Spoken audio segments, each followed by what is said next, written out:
Good morning po, ma'am. La, snabrang putik. Kala mo naman ganda.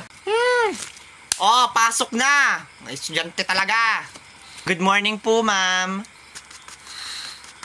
La, sungit naman ito. Uy, Be, grabe ka naman. Baka di ka lang narinig. Anong di narinig? Ay, lakas na lakas nga ng pagkakabati ko. Ano yan, may tumuro sa tenga? May sinasabi ka? Ha? Ay, ma'am, wala. Wala kang sinasabi, ma'am. Ano lang, napansin ko lang po yung kapresyon nyo today.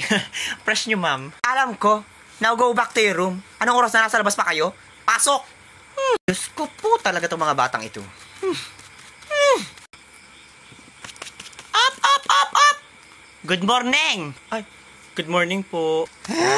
Naku, kung di ka pa talaga babatiin, di ka babati. Grabe na talaga ang mga kabataan ngayon, mga wala ng modo. Ganyan ba tinuturo namin mga guro sa inyo?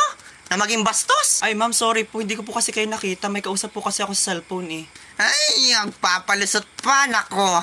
Halatang halata naman sa ugali mo na mataray. Tingnan mo nga yung mukha mo.